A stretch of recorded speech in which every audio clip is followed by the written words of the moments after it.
একটা ভিন্ন ধরনের সুগন্ধি নাকে প্রবেশ করতেই আয়নার ঘুম ভেঙে যায়। বুঝতে পারে শক্ত কিছুতে আটকে রয়েছে সে, কোনো কিছু পেঁচিয়ে নিজের গভীরে নিয়ে যাচ্ছে। নরম ছোট শরীরটা যেন থেতলে যাচ্ছে। মাথায় কুঁকড়ে ওঠে, অস্পষ্ট আওয়াজ করতেই একটা ঠান্ডা হাত ঘাড়ে স্পর্শ করে। ভয়ে তরতর করে কেঁপে ওঠে।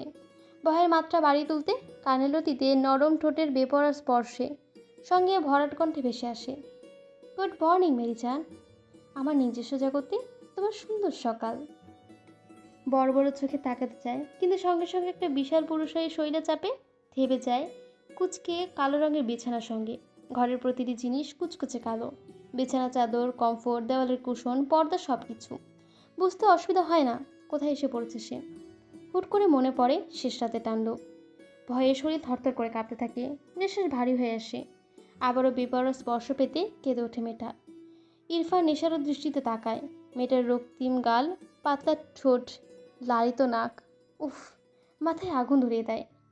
দুই হাত আয়নার দুই পাশের বিছানায় চেপে মুখ বরাবর এনে কানের কাছে ঠোঁট চাপায়। আমার ঘরে, আমার বিছানায় একটা জীবন্ত পুতুল তুমি, যার সম্পূর্ণটাই আমার, একান্ত আমার। ফুপিয়ে কাঁদে মেয়েটা। চোখ খোলার সাহস নেই। সে ভাবতেও পারে না সে কোথায় এসে পড়েছে। একটা রাতের ব্যবধানে ডিরেক্ট খান বাড়িতে।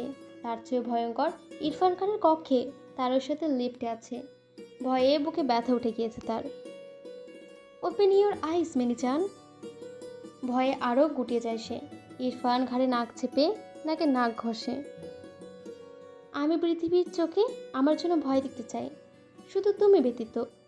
যে জীবনে কিন্তু বলে আবার থামায়, উৎস ছিল না সেখানে। প্রতিটি কদমে কদমে আমি থেমে যাব শুধু তোমার জন্য। Cause I love you very much মেরি জান। আয়না শোনে, কিন্তু সেই ভয়ঙ্কর সাদা চোখের মণি দুটোতে তাকাতে পারে না। ইরফান সোজা বসে থাকতে আলতো হাতে টেনে বুকে নেয়, বরাবর নিজের কপালে লেপ্টে থাকা চুলগুলো কানের পেছনে গুঁজে দেয়। মেয়েটা তখন হিচকি তুলে কাঁদছে, মুখ টুকটুকে লাল হয়ে আছে। ইরফান তুতনি চেপে উঁচু করে সম্পূর্ণ মুখে গভীর দৃষ্টি বলিয়ে ভ্রুকুচকে থমথমে শীতল গলায় বলে, মেরেছি? একটু করে মাথা নাড়িয়ে বোঝায় আয় না, না মারিনি। কোমরে দুই হাত চেপে নিজের আরেকটু কাছে টেনে আনি। আমার স্পর্শ খারাপ লাগছে তাই কাঁদছ? কিন্তু সরি মেরি চান, এখন থেকে এসবে অভ্যস্ত করে নাও। খুব অধৈর্য আমি, সময় দিয়ে শেখাতে পারবো না। আয়না বুঝতে পারে খুব ভয়ঙ্করভাবে সে ফেঁসে গিয়েছে। ইরফান তাকে কোলে তুলে নিতে ভয়ে কালো রঙের শার্টটা খামচে ধরে। বুকের কাছে শার্ট খামচে ধরতে ইরফান মুচকি হাসে। পারফেক্ট। ভয়ে শরীর শীতল হয়ে আসে। গতকাল তুতুলের মুখের ভয়ঙ্কর অবস্থা মনে পড়তেই পুনরায় হেঁচকে তুলে কেঁদে ওঠে। এবার হিংস্র ইরফানের ভয়ঙ্কর হয়ে ওঠে। মেয়েটার আদরে মুখের কান্না তার সহ্য হচ্ছে না। রাগান্বিত পায়ে হেঁটে যায় রুমের ছোট্ট একটা শেলফের ওপর আয়নাকে বসিয়ে, তার দুই পাশে হাত রেখে দাঁতে দাঁত পিষে। কান্না অফ। আর একবার ঠোঁট ভেঙে চোখ দিয়ে পানি বের করলি কামড়ের ঠোঁট খেয়ে ফেলবো। ভীতু আয়না মুখ নিচু করে নেয়, কাপা কাপা গলায় আকুতি করে, মনির কাছে দিয়ে আসুন, আপনি ভালো না, খারাপ মানুষ, ভয় হয়। গভীর মুখের কুচকানো ভ্রু আরো কুঁচকে যায়। এই মেয়ে তার সামনে বসে তাকে খারাপ বলে? কত বড় সাহস! তার সামনে দাঁড়িয়ে যেখানে কেউ ফুস করে শ্বাস ফেলতো মেপে ফেলে, এই মেয়ে তাকে খারাপ বলছে। হঠাৎ কোমরে শক্ত হাতের স্পর্শ পেতেই ভয়ে থরথর করে কেঁপে ওঠায় না। মৃত্যু দৃষ্টিতে সামনে ভয়ঙ্কর লাল দৃষ্টির চোয়ালে শক্ত করে তাকায়। তার দিকে তাকিয়ে থাকা ইরফানকে দেখে আরো জোরে জোরে কেঁদে ওঠে। বুঝতে পারে সে কোথাও ভুল কিছু বলে ফেলেছে। লোকটা এখন তাকে মেরে ফেলবে। তুতুলতে বলেছিল ইরফান খানের সামনে কেউ বেশি কথা বলে না। আমি খারাপ মানুষ? আমার কাছে থাকতে চাও না? মনের কাছে যাবে? ভয় পায় না, চোখ থেকে টপ টপ করে পানি পড়ছে। ইরফান গালে আলতো ছুঁয়ে কপালে চুমু খায়, গভীর গলায় আয়নার ভীতু মুখে চোখ বোলায়। এই কথাটা বলা ব্যক্তি তো তুমি না, অন্য কেউ হলে তার শরীরে এত খণ্ড করা হতো যার টুকরো জোগাড় করতে মানুষ ভয় পেত। ভয়ের চোখ বুঝে দেওয়ালে মিশে যায় না। ইরফান আগের মতো কোমরে আঁকড়ে নিজের সাথে মিশিয়ে নেয়। এখন থেকে আমি তোমার সব, তোমার বলতে আমি ছাড়া তোমার আর কেউ নেই জান। আমি তোমাকে ছাড়া অন্য কোথাও যাওয়ার চিন্তা মাথা থেকে একদম বের করে ফেলো। খারাপ ভালো আমি যাই হই না কেন, তোমাকে সহ্য করে নিতে হবে। তোমার মৃত্যু হলেও সেটা আমার বুকে হবে। ভয় পেলেও আমাকে তোমাকে আমার কাছে থাকতে হবে। মাথায় ঢোকাচ্ছে? আয়না ভয়ে চটফট মাথা তুলি সায় জানায়। সে বুঝতে পেরেছে। ইরফান মুচকি হেসে কপালে চুমো খায়, করে তুলে ওয়াশরুমের সামনে দাঁড় করিয়ে আদুরে গলায় হাত বুলায়। ফ্রেশ হয়ে এসো, আমি অপেক্ষা করছি। পুনরায় মাথা দুলিয়ে দরজা বন্ধ করতে ইরফানের বলিষ্ঠ হাসে দরজা ঠেলে ভয়ঙ্কর কণ্ঠে বলে, ওয়াশরুমে বসে ফ্যাচ ফ্যাচ করে কাঁদবে না। আর তোমার চোখের পানি একদম সহ্য হয় না। 10 মিনিটের মাঝে বাইরে বেরিয়ে আসবা। কাপা কাপা গলায় আয়না আচ্ছা বলে। ইরফান ফিরে এসে বিছানায় শুয়ে মোবাইল হাতরে একজন সার্ভেন্টকে কল করে উপরে খাবার নিয়ে আসতে বলে। 5 মিনিটের মাঝে সার্ভেন্ট খাবার নিয়ে নক করে খাবারের ট্রলি নিয়ে দেওয়ালে রাজকীয় ঘড়িটার দিকে তাকাতেই দেখতে পায় 1 মিনিট লেট। আয়না বের হয়নি। রাগে গজগজ করতে করতে দরজায় ঠাস ঠাস করে ধাক্কা মারে। কিছু বলতে যাবে, জটফট আয়না দরজা খুলে মাথা নিচু করে দাঁড়ায়। ডাকানিতে ইরফান আয়নার জলে স্নিগ্ধ মুখের দিকে তাকিয়ে মুচকি হাসে। কোমরে হাত পেঁচিয়ে নিজের দিকে টেনে আনে, কানলতিতে চুমু খায়। তোমাকে ভোরের শিশির থেকেও বেশি স্নিগ্ধ লাগছে জান। আয়না কথা বলে না। এখনো শরীর ধরধর করে কাঁপছে। জ্বর ছেড়েছে, কিন্তু শরীরের দুর্বলতা পাকাচ্ছে।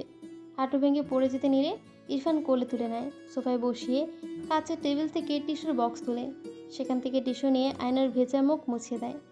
কপালে হাতে উল্টো পিঠে ছুঁয়ে শরীরের টেম্পারেচার পরীক্ষা করে নেয়। খাবারের ট্রলে এগিয়ে আনে। অপর সোফায় বসে আয়নাকে নিজের কোলে বসিয়ে কপালের চুলগুলো পেছনে গুজে দিতে দিতে বলে, এখন থেকে আমার সামনে থাকলে নিজ দায়িত্বে চুল গুজবে না। ইরফান গম্ভীর গলায় আদেশ শুনে আয়না মাথা নিচু করে আলতে করে বলল, আচ্ছা। ইরফান নিজের গাম্ভীর্য বজায় রেখে খাবার ট্রলি থেকে খাবার তুলে আয়নাকে খাইয়ে দিতে লাগে। মেয়েটা ভয় কিছু বলে না, একটু একটু করে খেয়ে নেয়। বেশ সময় নিয়ে খাচ্ছে, আদুরে বাচ্চার মতো মুখ নাড়িয়ে নাড়িয়ে বেশ সময় নিচ্ছে। ইরফানকেও ধৈর্যশীল দেখা গেল। মেয়েটা এতটা ভীত, শ্বাস নিচ্ছেও মেপে মেপে। তোমার বয়স কত? আয়না মুখে ব্রেড চিবোতে চিবোতে একটু তাকায়। পুনরায় ইরফানের দৃষ্টি তার দিকে তাক করা থাকতে দেখে মাথা নিচু করতে চায়, কিন্তু একটা শক্ত পুরুষের আঙুল চিবুক চেপে মুখ বরাবর নিয়ে আসে। আমি প্রশ্ন করলে আমার দিকে তাকিয়ে উত্তর করবে। আয়না আধো আধো চোখে তাকায়। 16। বিরক্তিতে ভুল ক্রুচে আসে। গম্ভীরভাবে আয়নার পা থেকে মাথা পর্যন্ত পরখ করে গালে আলতো টিপে, 2 বছরের অপেক্ষার শাস্তি খুব কঠিন হবে মেরি জান। একদম দুমড়ে মুচকে তোমাকে শেষ করে দেব। তখন তোমার মাসুম চেহারা আমাকে আটকাতে পারবে না। আয়না অভূত চোখে তাকে শক্ত পুরুষের মুখের দিকে। এত সুন্দর মুখের অধিকারী মানুষটা কতটা নিষ্ঠুর আর ভয়ঙ্কর বিশ্বাস হয় না নিজ চোখে তুতুলকে আঘাত করতে না দেখতে হয়তো। ইরফান আয়নাকে খাবার খাইয়ে মুখ মুছে ওষুধ খাওয়াতে আসলে মেয়েটা ভয়ে সরে যেতে চাইলে ভ্রুকুচকে গম্ভীর গলা বলল, হা করো। মুখ কুচকে খেয়ে নেয় না। ইরফান হেসে কপালে চুমু খেয়ে করে তুলে নেয়। এমন হুটহাট এত কাছে আসায় মেয়েটার নাজুক শরীর কেঁপে ওঠে। বিরাট বড় একটা মিররের সামনে বসি ইরফান পেছন থেকে আয়নার মাটিতে লুটিয়ে পড়া চুলগুলো বেশ কিছু সময় তাকিয়ে সেখানে নাক ডুবিয়ে নেশাভর কণ্ঠে বলে, তুমি আফিমের থেকে বেশি নেশা লয়ে যান। কেঁপে ওঠায় না। পরক্ষণে আয়নার সযত্নে চুলে চিরুনি চালাই। কি নিখুঁত! আলতো হাতে ধীরে ধীরে সময় নিয়ে প্রতিটি কাজ করছে, যেন চুলগুলো তার নরম ছোঁয়ার প্রেমে পড়ে যাবে। আয়না বুঝতে পারে না এই কঠোর পুরুষ হিংস্র পুরুষটার কর্মকাণ্ড। এতটা আদর করে শেষে তার আম্মি চুল বেঁধে দিয়েছিল। পুরাতন স্মৃতি মনে আসতে কান্নায় গলা আঘাত করে, কিন্তু এই শকুনি দৃষ্টি লোকটার সামনে কাঁদতে মানা। মনে মনে আওড়াসে, আমি ভালো নেই আম্মি, একদম না। এই পৃথিবীতে তুমি আর আব্বু ছাড়া সবাই নিষ্ঠুর, কেউ মন বোঝে না। আসফিয়া খান নিজের চুবুকের ওপর পরপর আঘাতে ইয়াসমিন জামানের বিরক্তিত শরীর ক্ষতবিক্ষত করে দিচ্ছে। শরীরের সাফেদ শাড়ি রঙে রঞ্জিত হয়ে গেছে রক্তে। ইয়াসমিন জামানের বারংবার ছটফট করছে ব্যথায়, কুকুরেও কাঁদছে, আকুতি করছে। ওপরথির সকল সার্ভেন্ট মায়া হলেও মাথা নিচু করে কাঁপছে। কেউ টু শব্দ করছে না। খানবাড়ির খেয়ে তুমি খানবাড়ির সাথে গাদ্দারি করো ইয়াসমিন? এত বড় সাহস কী করে হয় তোমার? কথাখানি বলে পুনরায় আঘাত করে। আসফিয়া খান মিথ্যা তার একদমই পছন্দ নয়। পুনরায় আঘাত করতে যাবে, দূর থেকে একটা মেয়েলি গলা শব্দে থেমে যায় সে। ভ্রু কুচকে পেছনে তাকাতে শীতলকে দেখতে পায়।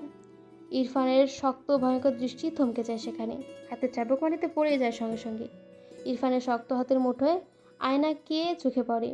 সে ইয়াসমিন জামানকে মাটিতে কাতরাতে দেখে ছুটে আসতে চায়, কিন্তু পেটে ইরফানের শক্ত হাত বেঁধে আসতে পারে না। ছোট গঠনের ফর্সা মেয়েটাকে দেখে আসফিয়া খানের মুখে হা হয়ে যায়। মুখ থেকে আপনি আপনি বেরিয়ে আসে প্রশংসা।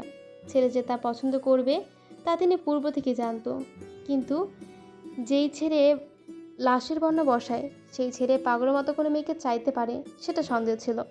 সে সন্দেহ দূর হলো। একটা আগুন সুন্দরী তুলে এনেছে খানবাড়িতে। আয়না ইরফানের বুকে ধাক্কা দিতে দিতে পাগলের মতো কাঁদছে, বারংবার বলছে, ছাড়ুন ছাড়ুন, আমার মনি মারছে তাকে, আমার মনে কষ্ট হচ্ছে, ছাড়ুন। রাগে ভয়ঙ্কর ইরফান শক্ত হাতে আয়নার শরীর ঘুরিয়ে নিজের বুকের সাথে শক্ত করে মিশিয়ে ঘাড় চেপে বুড়ুক বরাবর আইনে। কতবার বলতে হবে তোমার আমি ছাড়া আর কেউ নেই? মেরে দেবো সবাইকে, ধ্বংস করে দেবো সবাইকে। আটকে ওঠায় না। গতকাল তুতুলের ভয়ঙ্কর অবস্থা মনে পড়তেই মাথা ভয়ে নুইয়ে আর্তনাদ করতে থাকে।